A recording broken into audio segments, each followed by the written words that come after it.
नमस्कार श्रोते मित्र. कथारस सादर करत आहे ज्येष्ठ लेखक शंकरराव खरात लिखित कादंबरी गावचा टिनोपाल गुरुजी. प्रकरण 7. खरे तर या नवख्या शिक्षकांचे प्रश्न आज घडीला जमीन सोडून हवेत तरंगणारे होते, पण त्यात त्याची चूक नव्हती. ते यंदाच ट्रेंड झालेले प्राथमिक शिक्षक, नव्याने रुजू झालेले, त्यामुळे शिक्षक म्हणून त्यांना मिळाले धडे त्यांच्या मनावर कोरे करकरीत होते. त्यांच्या प्रश्नाला या पेशात मुरलेला कोण उत्तर देणार? तेवढ्यात वाघमारे गुरुजी मध्येच म्हणाले, त्यांनी आज तरी हजर राहायला पाहिजे. तेच मी म्हणतो, असे लागलीच हेडमास्तर म्हणाले. ही सगळी चर्चा ऐकून घेऊन कावळ्याच्या जरा घष्टीत असले बैले गुरुजी शांतपणे म्हणाले, ते आज कसे हजर राहणार? आमच्यावर का उपकार करतात? अहो, आमचे वरचे बाप येणार आहेत ना शाळेत. असे हेड गुरुजी तावातावात बोलले. तोच ते शिक्षक तसेच बोलले, पण त्यांचेही वरचे येणार आहेत ना. त्यांचा वरचा कोण? त्यांचा बाप का देव? हेडमास्टरांचा संताप. त्यांचा बाप कशाला बिचारा, पण त्यांचा देव तोच आता पावणार आहे होय, असे हेडगुरुजी म्हणताच मध्येच वाघमारे बहादर बोलला. अहो, पावणार काय, पावला म्हणून तर काळ वेळ न बघता रजेच्या चिट्या धडाधड येतात. पावला म्हणजे? पुन्हा हेडमास्टरांचा प्रश्न. अहो, पावला म्हणजे त्यांना प्रमोशन मिळालं. कावळे गुरुजी उगीच का असिस्टंट झाले? या बोलण्याची खोच हेड गुरुजींच्या जरा उशिरा ध्यानात आली व ते खऱ्याने म्हणाले, हो ते खरं, पण ते का प्रत्येकाला थोडंच जमतं? त्यावर नवीन मुद्दा निघाल्यानं मुरब्बी बैले गुरुजींनी मध्येच उलट पुसले. गुरुजी, त्यात काय मोठी विद्या आहे? मग ते काय सोपं आहे?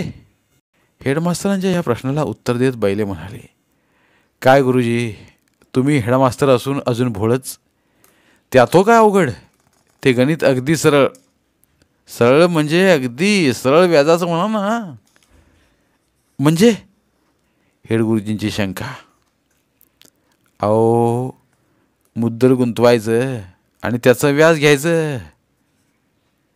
या उत्तरानं पूर्ण उलगडा न झाल्यानं हेडगुरुजींचा चेहरा प्रश्नांकित झाला दिसताच हुशार बैले गुरुजी म्हणाले, गुरुजी, तुम्हाला स्पष्ट सांगू? सांगा ना. अहो, तुम्ही वरच्याला कोंबडीच्या रश्याचं मुद्दल द्या, त्यावर सरळ व्याज तयार आहे. आणि मग हेडमास्तराच्या डोक्यात थोडा प्रकाश पडला व ते सहज म्हणाले, असं म्हणता काय? हो, हे असंच आजच्या घडीचं सोपं गणित आहे. असं बोलून धूर्त गुरुजी पुन्हा म्हणाले, गुरुजी, यावरचं चक्रवाढ सांगू? यावर हेडमास्तरांचा चेहरा पुन्हा प्रश्नांकित बनला व ते बैले गुरुजींकडे टकाटका पाहू लागले. हे हेरून ते हेड गुरुजींना म्हणाले, गुरुजी, हे गणित तोंडाकडे पाहून सुटायचं नाही, ते समजून घेतलं पाहिजे. अहो, आमच्या काळात नव्हतं हे. अहो, या नवीन काळाचं चक्रवाढ आहे. असं बोलून बैले गुरुजी त्यांना समजावून देत म्हणाले, त्या कोंबडीच्या रश्याबरोबर वरच्याला गावठी द्या. तुम्हाला तुमच्या मुद्दलावर व्याज मिळेलच, पण त्यावर चक्रवाढ व्याज देखील आपोआप मिळेल. हे गणित तर सोपं दिसतंय, पण हे मुद्दल देणं आम्हाला कसं जमायचं हो? हेडमास्टरची सरळ कबुली. त्यावर चाणाक्ष बैले गुरुजी म्हणाले, गुरुजी, कुठे आहात तुम्ही? आत्ता तर कावळे गुरुजींनी यात भारी किमतीचं मुद्दल गुंतवायची युक्ती काढली आहे. ते ऐकताच हेडमास्तर त्यांच्याकडे म्हणजे म्हणून वासून पाहू लागले.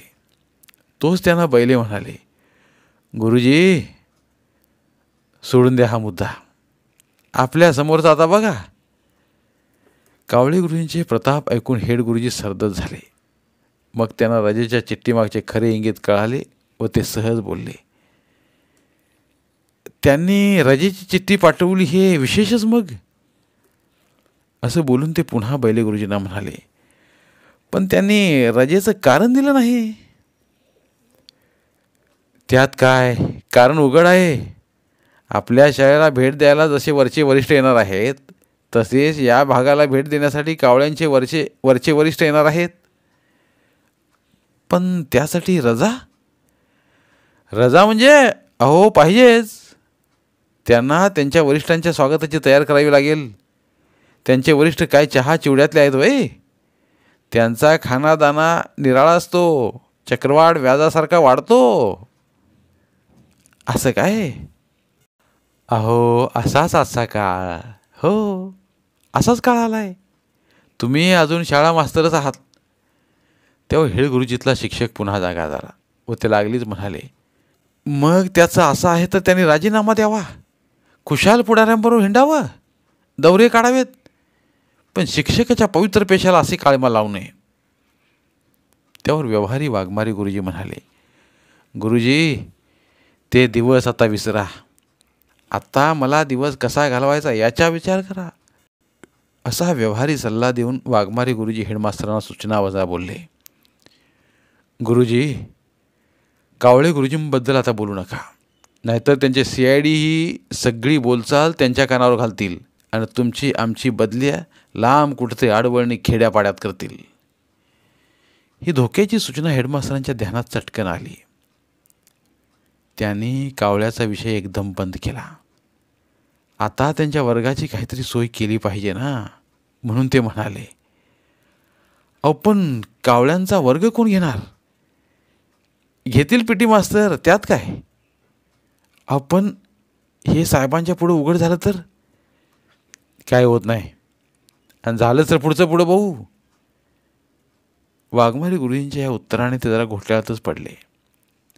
हेडमास्तर म्हणून या सगळ्या गोष्टीची त्यांच्यावर जबाबदारी होतीच या शंकेने ते चपापले, हल्ले व ते सहज म्हणाले, बघा गुरुजी, माझ्यावर काही येईल, मी पेन्शनला आलेला शाळा मास्तर. गुरुजी, तुम्ही कशाला काळजी करता, आम्ही समर्थ आहोत. या बोलांचा हेडगुरुजींना आधार वाटला व ते पुढे म्हणाले, ठीक आहे, आता तयारला लागा. होय, म्हणून बाकी शिक्षकांनी माना डोलावल्या. तेवढ्यात हेडगुरुजीने दुसरी एक शंका काढली.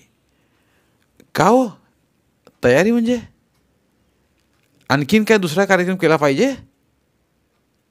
त्यावर बैले म्हणाले, त्याची कशाला काळजी, जैसा पाणी वैसा रंग. यावर हेडमास्तरांना जरा धीर आला. पुढच्या तयारीच्या दृष्टीने शिक्षक हसले, आपल्या वर्गाकडे निघाले. तरी देखील हेडगुरुजींचा जीव खाली वर होत होता. शाळेत कधी एकदा साहेब येतोय आणि तो कधी तपासणी करून जातोय असं त्यांना झालं होतं. म्हणून त्यांच्या चेहऱ्यावरची काळजी ओसरली नव्हती.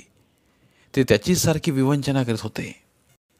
याच काळजीत हेडमास्तर उठले व स्वतः प्रत्येक वर्गात जाऊ लागले. वर्ग व मुलांना काळजीपूर्वक पाहू लागले. ते मध्येच एखाद्या मुलाला उभे करत होते, त्याला बोलत होते, फुले, तुझ्या डोळ्याला चिपडा आहेत, तोंड धुतलंस का? ए दगड्या, तुझी खालची बटणं लाव. त्यावर दगड्या लाजला व बाकी मुलं खो खो हसली. हेडमास्तर आपल्याच तंद्रीत पुढच्या वर्गात शिरले आणि त्यांना धस्स झाले. तो कावळ्याचा वर्ग. त्यानं त्यांच्या डोक्यात अधिकच चिंतेचे जाळे केले व ते तसेच पुढच्या वर्गात शिरले व मुले चटकन उभी राहिली. आपले स्वागत असो असे त्यांनी हेडमास्तरांचे स्वागत केले.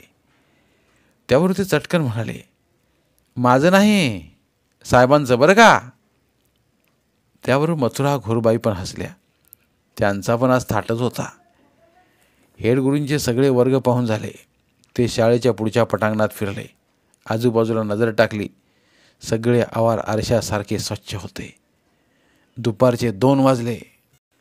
हेडगुरुजी पुन्हा पुन्हा शाळेच्या फाटकाजवळ जात होता. बारीक नजरेने सडकेकडे पाहत शिक्षणाधिकाऱ्याची वाट पाहत होते. त्यांच्या छातीचे ठोके वाढत होते. साहेब बरोबर 2:15 शाळेला आले. हेडमास्तरांनी फाटकाजवळ त्यांचं स्वागत केलं. ते थोडा वेळ ऑफिसात थांबले. मग शाळा तपासणीला सुरुवात केली. एक एक वर्ग पाहिला. त्याबरोबर साहेबांच्या चेहऱ्यावर समाधान उमटलं. हेडमास्तरांच्या चेहऱ्यावर काळजीच्या छटा त्याबरोबर कमी कमी होऊ लागल्या. वर्गांची तपासणी झाली. आता चहापानाचा कार्यक्रम ऑफिसमध्ये होता. त्यासाठी सर्व शिक्षक ऑफिसमध्ये जमा झाले होते. साहेब चहा घेता घेता समोरच टेबलावरचा मुलांचा हजेरीपट पाहत होते. त्यानंतर शिक्षकांचा हजेरीपट त्यांच्या हातात आला. त्याबरोबर हेड गुरुजींना चिवड्याचा ठसका लागला. साहेब पटावर एका एका शिक्षकाचं नाव उच्चारित होते. त्याबरोबर शिक्षक आपली ओळख करून देत होते. या ओळखीच्या कार्यक्रमात हेडमास्तरांचे धाबे दणाणले. त्यांना घाम फुटला. आता कावळे यांचे नाव उच्चारल्यावर काय बोलायचे असा त्यांच्यापुढे पुन्हा प्रश्न पडला व त्यांचा चेहरा काळजीने काळवंडला.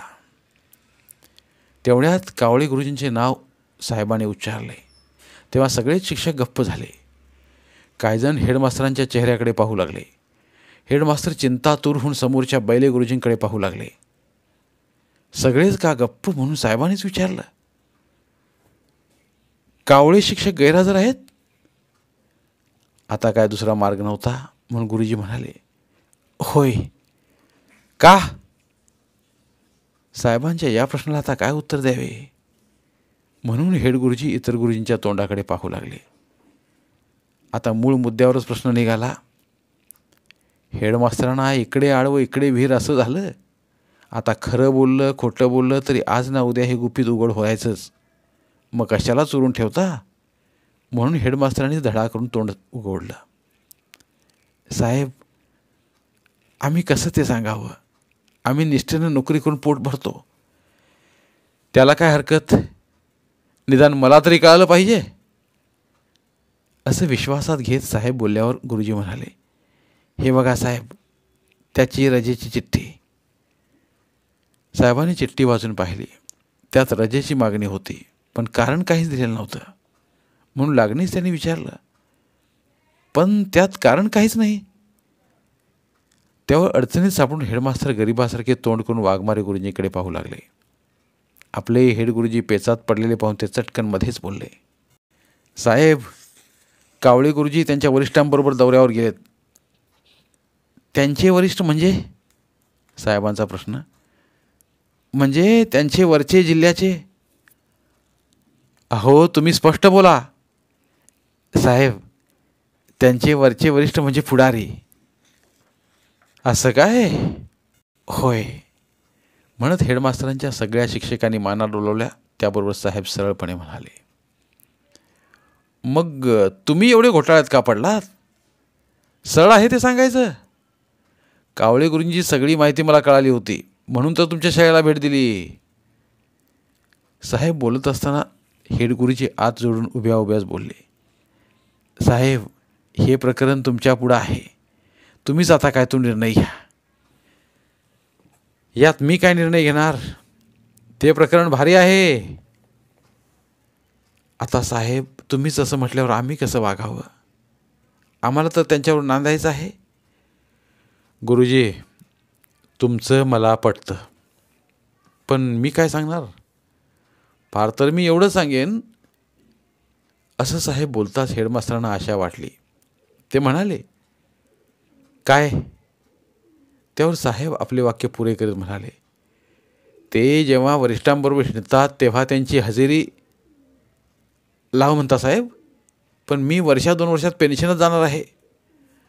असे हेडमास्तराने आपल्या पुढचे संकट उघडे केले व त्याबरोबर साहेबही आपल्या मनातली भीती उघडी करीत बोलले, पण गुरुजी, माझ्या नोकरीचं. मी तसं काय म्हणत नाही, पण मला हजेरीचा लेखी पुरावा. त्यावर साहेब पुन्हा हेडमास्तरांना समजावून देत म्हणाले, गुरुजी, असं करा. कसं?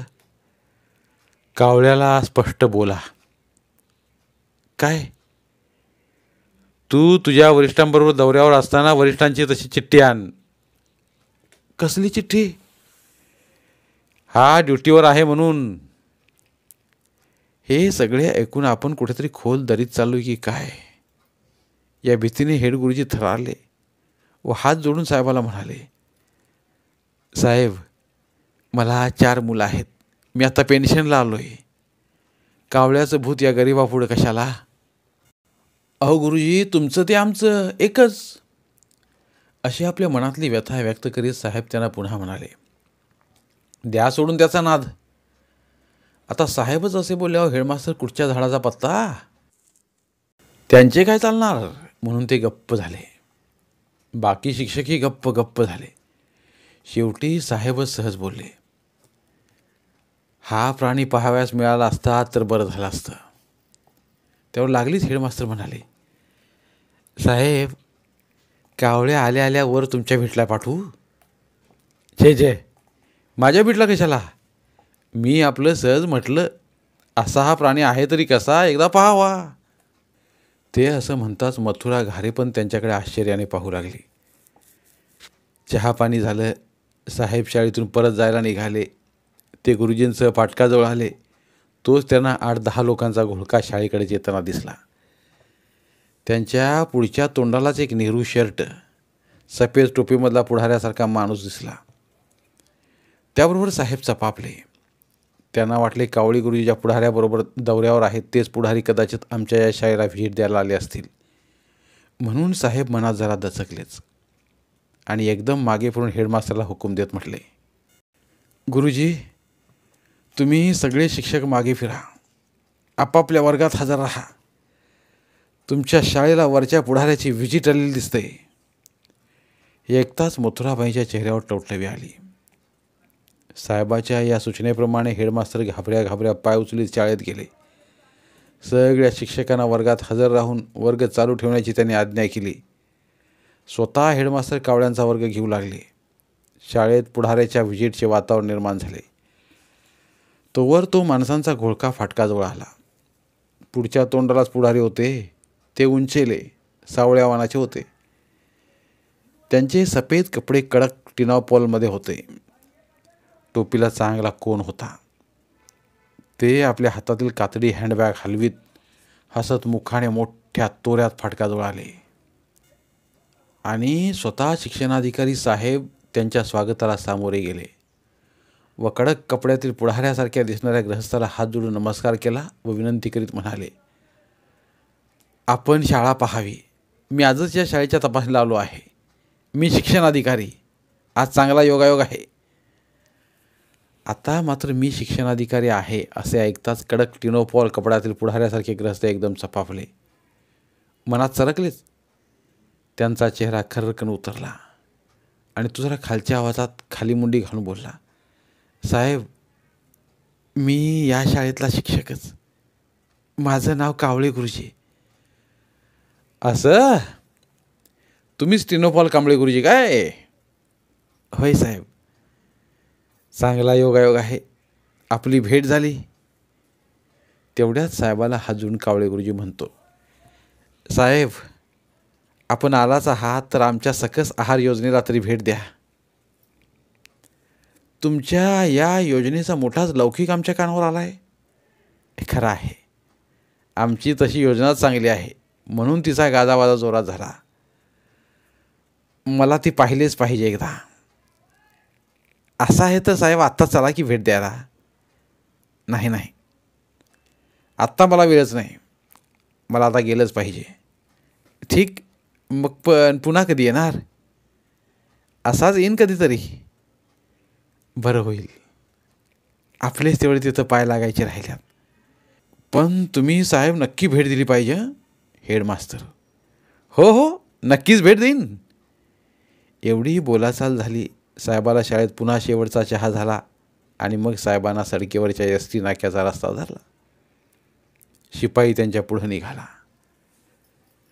धन्यवाद. उर्वरित कादंबरी पुढील भागात. आमच्या चॅनलच्या प्लेलिस्ट विभागात तुमच्यासाठी शेकडो कादंबऱ्यांचे ऑडिओ बुक्स उपलब्ध आहेत. तिथे प्रत्येक कादंबरीचे सर्व भाग एकत्रित मिळतील. त्यामुळे सध्या सुरू असलेल्या क्रमशः कादंबरीच्या पुढील भागासाठी वाट पाहण्याची गरज नाही. तुमच्या वेळेनुसार तुम्ही संपूर्ण कादंबरी सलगपणे ऐकू शकतात आणि साहित्याचा आस्वाद घेऊ शकता. कृपया आमच्या चॅनलच्या होमपेजवर जाऊन प्लेलिस्ट चेक करा आणि तुमची आवडती कादंबरी निवडा. धन्यवाद.